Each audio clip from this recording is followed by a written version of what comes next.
A chapa está esquentando na Venezuela. Será que esse é o fim de jogo para Nicolás Maduro? Pela primeira vez, Donald Trump confirma publicamente que falou diretamente com o ditador venezuelano. E as notícias não param por aí. Senadores republicanos revelam que uma oferta de exílio na Rússia foi colocada na mesa.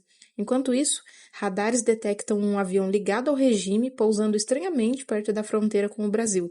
O cerco está fechando? Hoje vamos analisar cada detalhe dessa movimentação que pode mudar a história da América Latina. Fica até o fim para entender o risco que isso tem para o Brasil.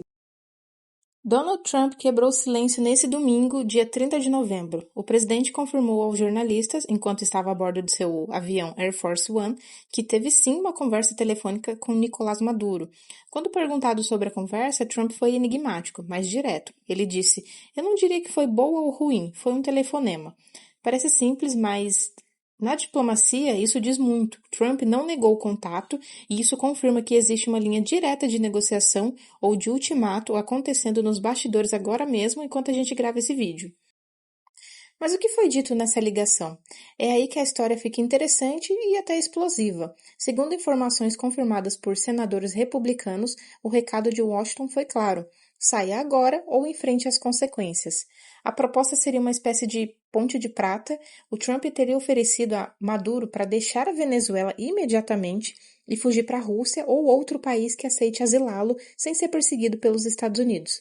Fontes indicam que Maduro também tentou negociar, mas ele teria pedido anistia global para seus crimes e queria manter o controle das Forças Armadas. A resposta de Trump, claro, foi um não. A condição é a renúncia total e a saída do país. E se você acha que isso é apenas uma retórica política, outro fato curioso aconteceu esse final de semana. Um avião de luxo, historicamente usado por Maduro e pela alta cúpula do regime, pousou numa cidade fronteira com o Brasil, perto de Roraima, que é a porta de entrada para o nosso país. E a pergunta que não quer calar é: o que um avião presidencial faz numa cidade pequena, fronteira, no meio dessa crise?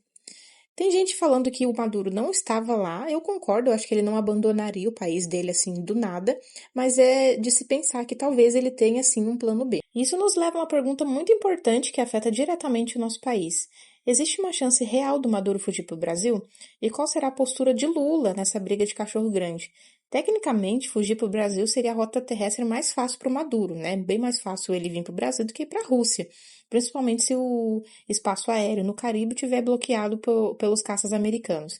Mas politicamente, isso coloca o presidente Lula numa situação mais difícil do seu mandato até agora, tá? Lula tem um histórico de aliança lá com o chavismo, mas abrigar um ditador procurado pelos Estados Unidos sob a administração de Trump seria, assim, um suicídio diplomático e econômico, até porque faz pouco tempo que ele conseguiu conversar com Trump, negociar as taxas e reduzir, né, as taxas aqui para o Brasil. O Trump já avisou que as operações terrestres contra o narcotráfico podem começar muito em breve e declarou o espaço aéreo venezuelano virtualmente fechado.